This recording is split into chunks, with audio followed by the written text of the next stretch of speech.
just under 29 points per game in his 14th season, strengthening his case as an All-NBA first-team candidate.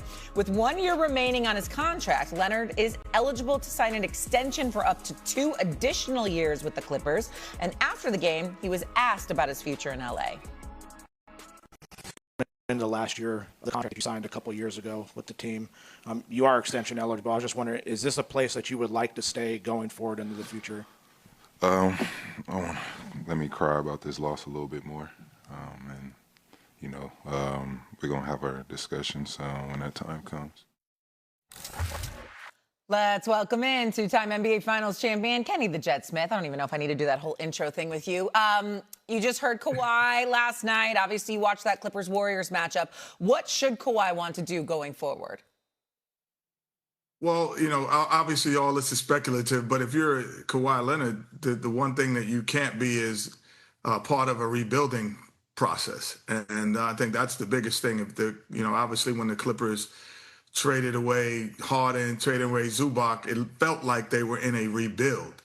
So at this stage of his career, the Clippers and Lawrence Frank and also the ownership have to say, hey, no, we were in a pause. We're not in a rebuild. We're in a pause, and this is our direction and how we're going to do it. That would make him feel comfortable, I would think. If I was Kawhi Leonard, that's what would make me feel comfortable.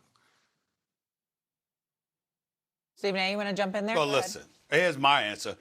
I don't give a damn what Kawhi wants. I mean, it ain't about what he wants. It's about what the Clippers want. Queens in the building, fly background. Only you could do it like that, Kenny. Only you could do it like that, baby. I ain't mad at you. But here's the point. Here's the point, man. Listen, Kawhi Leonard is a superstar caliber talent. We all know this. We all know when the brother is healthy, he's on he's on that superstar list. It's just that kind of impact that he has. But Kenny the Jet, I'm going to remind you, my brother, and put Kenny on the speed. I got to see my brother when I'm telling him this, okay? Kenny, I'm going to remind you of this nugget of information. Kawhi Leonard wants to come to the Los Angeles. The Clippers want him desperately. He sits up there and blackmails them and tells them, yo, you don't do what I want you to do, I'm going to go to the Lakers. I want Paul George. So they could get him as a free agent. But that wasn't enough for him, all right? So instead of just being that, they gave up Shai Gilgeous-Alexander, Danilo Gallinari, 5 first-round picks, unprotected, and 2 pick swaps. One of those picks was Jalen Williams in 2022. Plus, they lost last night, and OKC got their first-round pick. So this brother is responsible for OKC's starting backcourt of Shai Gilgeous-Alexander and Jalen Williams, who dropped a 40-piece in the finals, okay? And what the Clippers have to show for it, especially over the last 5 years, is two playoff exits. They didn't make it, and 5 trips home in the first round, or 3 trips home in the first round. Over the last 5 years, they've been out of the first round. They missed the playoffs twice, and they've been out in the first round.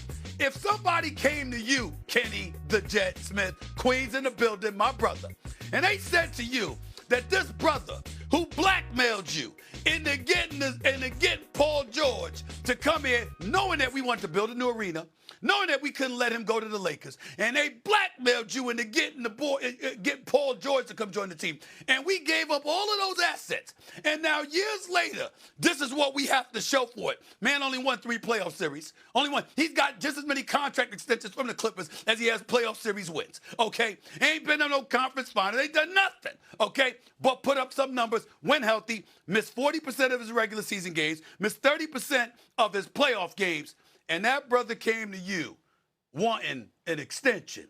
What would Kenny the Jet Smith do? Well, firstly, his value when everything was going down when he signed it was actual. Meaning, I'll give you an example. I remember when you were writing columns in Philadelphia. You're not the same person today that you were then. Your value has increased. So yes, his value was at the highest level that it could be. So now when I was signing him, I can't look at what I did prior. I'd have to look at what I'm doing moving forward. His value was his value. There was supply and demand. And so, yes. So today, Stephen A. Smith, I would have to say, no, I can't give you a little column in what you go. I have to say your value today is so different. So now I have to just. All right, go ahead. Go ahead, Doggy. I think we lost Kenny. Go ahead. Yes. I don't know what Stephen, we understand they made a terrible trade. But what does that have to do with right now? We get it. They made a terrible trade. He's been hurt a lot. He's missed playoff games. I understand that. But that's over with. He's still very good. The team was 6-21. They came back, made the postseason. He's still great. Yes, I like to have more availability, 100%. I like to have 75 games instead of 65 games, 100%. But to give him away and get nothing in return, and you're not going to get anything back because he's older, he's going to cost you a fortune, cap situations, you're not going to get the same value back. Steve's going back to 5 years ago. Steve, we get it.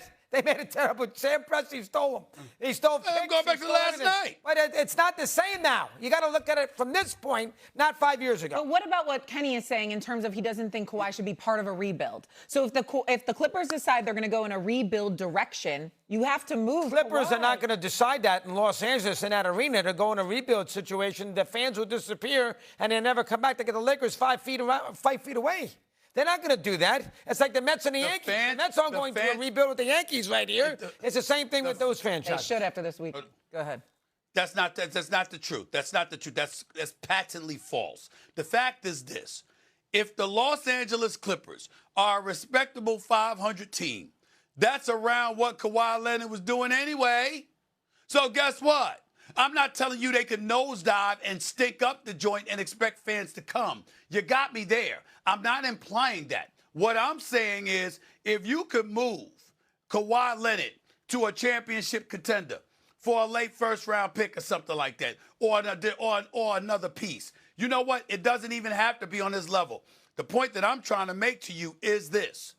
He hasn't accomplished much with the Clippers. We have to sit here and look at Ty Lue, who we know is a great coach, who we know is a championship coach. But we also have to say those 5 years that y'all can't get out of the first round, that's on Tyronn Lue's watch as well. So guess what? You rode the wave, okay? You bet on him. It hasn't materialized into anything significant. I think you move on. It's just that I'm not saying lose him for nothing. You still got him under contract for another year. But what you don't do is extend that man. You do not do that. You do not do that because he's not going to come cheap and he's not worth the price. He's not. The good news is the Clippers have another year to kind of figure this thing out. Not for the Clippers. They have an extension situation now, but he does have another year left on his contract, and then they can go from there and figure out exactly what they want. Maybe Kawhi has a good year next year again. Maybe he's available a lot, and they do something different in the postseason. Time will tell. Let's go to the winning side. And they'll go home in the first round.